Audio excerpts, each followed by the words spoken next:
Ladies and gentlemen, excellencies, distinguished guests, dear friends, let me start by saying that I'm really happy to be back in Washington, D.C.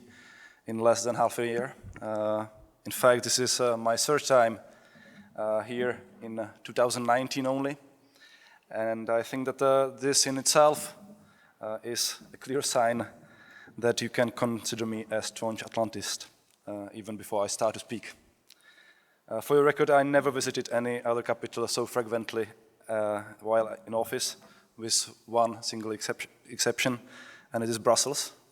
But as many of you know, I'm of course also a committed European, and I do not consider Brussels as a foreign metropolis, but as the second capital of my country. So it doesn't really count. I'm honored to be able to deliver the opening address to the annual CEPA Forum, representing also the incumbent presidency of the Visegrad Group. And I'm likewise happy that in a month's time, we will be hosting the second edition of a similar event, Transatlantic Policy Forum, co-organized by CEPA back in Prague. Hope to see you a lot there again, and I hope that this will also confirm our strong commitment to discussing transatlantic bond.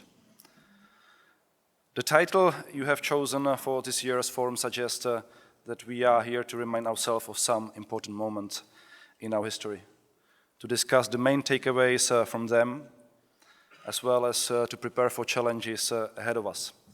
And being a Czech, I hope you don't mind if I take slightly more of a national perspective of these crucial moments of the past 3 decades. Let me start with 1989.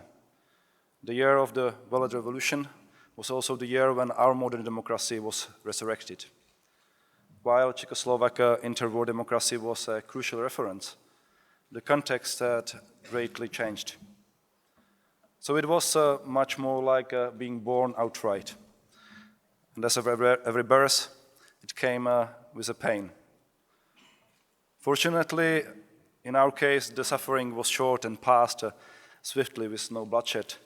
And like every child, it eventually gave us an enormous joy. The joy of being able to enjoy personal freedom, as well as freedom of choice. The choice of what we stand for and where we want to go. And I'm absolutely positive that the choice we made back then was the best ever in our history. Gradually, we grew very proud of our baby, and we wanted to show it to the world. We started to promote human rights and democracy and the model of our transition in such faraway places like Cuba or Myanmar. We are still thankful to you, to Americans, that in recognition of this fact of our effort, you moved Radio Free Europe from Munich to Prague. The baby, I believe, became part of our own DNA. My main takeaway from the rebirth of our democracy is that a peaceful regime change is possible when the critical mass desires it and is ready to take into the streets for this cause. But indeed, the external circumstances need to be conducive too. We will never forget the support you gave us in that respect. Without American steadfast opposition to persecution and oppression, without broadcast of the pre-revolution Radio Free Europe, without continued support for countless dissidents, we would have hardly succeeded. 10 years later, in 1999, we passed what we Czechs call the maturity exam. We manifested our sense of belonging by joining the fraternity called NATO, the most enduring and successful military alliance in history. But as in every brotherhood, the current members had to agree that newcomers can come in. And again, we remain extremely thankful to you that you made this possible. In return, I'm convinced that we made the club stronger, more resolute, as well as more resilient. My main takeaway from our graduation is that it came with a responsibility. We wanted to join because we were seeking assurances against others. But the club also expected us to defend what it stands for. This is what we call collective defense. 10 years later, in 2009, comes the adulthood. Not only that we had already joined another exclusive club, the European Union, we are actually in the driving seat. I'm referring to the first Czech EU presidency. It is a moment of extreme pride and mobilization. Our Prime Minister speaks on behalf of the EU with Obama or Putin. We organize hundreds of meetings. Our officials travel around Europe and the world. We work through European regulation and launch new initiatives such as European partnerships together with our friends. And then we had a tiny little issue. Our own government fell in the middle of the presidency. Thankfully, the Czech system survived the crisis and managed to complete its European task. My main takeaway from our first truly adult experience, the EU presidency, is this. You cannot be a successful leader or head of a family when you let the short-term gains outweigh the long-term benefits, or when you are unable to put the interest of the whole family ahead of your personal one.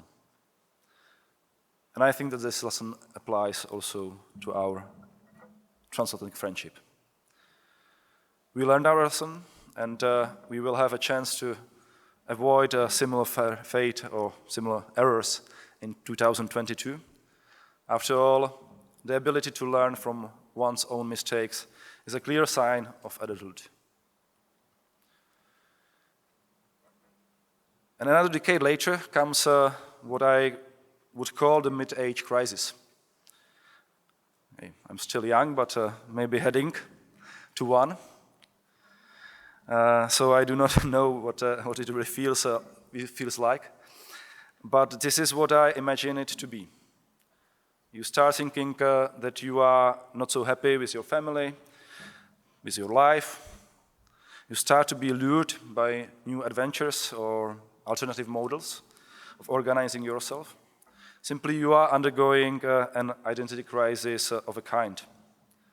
Suddenly, we hear that the liberal democracy we opted for so enthusiastic back in 1989 might not be the best model, that we are in decay, that we will not be able to withstand the competition of authoritarian superpowers such as China or Russia. And finally, that the world order which provided for global predictability and relative stability after World War II needs restructuring. Let me be clear about this. This is not something limited to the Czech case. This is a syndrome that we feel across our region, across Europe, but also here in the United States. My main takeaway from the mid-age crisis of the West is that we can never take anything for granted, our values and institutions in the first place. Look at the current internal political situation in the United Kingdom. For us, it has always represented a shining example of an established parliamentary democracy that worked perfectly even without a written constitution. And now, we can see how the system that had been functioning with minimum disruptions for centuries can shake because of a gamble of a handful of irresponsible individuals. Those fervent Brexiteers who did not hesitate to heavily bend reality in the run-up to the UK referendum. What an irresponsible gamble of a handful of politicians can cause to still. I'm convinced that we must not give up to such defeatist visions. The West represents a unique governance model and has much to be proud of. But in order to succeed, it has to go through a permanent internal reflection, react flexibly to the new challenges, and adapt effectively to the new global realities. I'm convinced that of all the societal models, we are the best fitted to succeed in this endeavor. Maybe in a short run, we see that some are faster, but I'm convinced that in the long run, it is only our governance model that can provide good life to our citizens. Ladies and gentlemen, this leads me to the future, where we want to enjoy a long life based on lessons learned in all the previous stages. To do that, we must address the unfinished businesses. Let me sketch out a to-do list of issues where the US and Europe need to act together if we want to preserve what we have jointly built for the last 3 decades after the World War II. On a general note, we need to do our best to preserve and strengthen the transatlantic bond. We must not give in to the illusion that the differences that currently divide us can undo the deep-rooted foundation of our partnership, which is based on common values. This is what distinguishes it from coalitions of the willing, which work towards the achievement of short-term goals rather than strategic objectives. Secondly, in order to cement this partnership, it is clear that we will have to come up with a new formula of thinking about the transatlantic security. This formula is for the time being reduced to 2% of defense spending on GDP. It is a joint commitment and we need to honor it. But I believe we cannot get stuck here. The threats these days do not stem only from troops and missiles. We need a much more thorough common understanding about new threats to our transatlantic community, including those against its very foundations, our democracy, our freedoms, and our institutions. We need to think not only in terms of defending ourselves against our adversaries. We also need to contemplate what positive action we can show to the world, what we can do together. Europe and the United States still represent almost half of the global economy. We can be much stronger by working towards the creation of the largest democratic free trade zone on our planet. Sure, it will not be easy. Maybe at this stage it seems even an illusion. But I believe that waging a trade war among allies doesn't look like a way forward to me. And let us be honest, the picture is not black and white, and it is not solely Europe who is to be blamed. We also need to reinvent a way of promoting our values: democracy, human rights, and rule of law, in an increasingly hostile external environment. We do not have to preach them. We do not need to explore them through regime change. We can simply reinvent our strengths of leading by example. But most importantly, we need to return trust in these values to our own people, to our own community. To use my previous metaphor, to overcome the mid-age crisis and to find a new sense of ourselves. And last but not least, we need to work together to preserve the global system that we built over the past 70 years.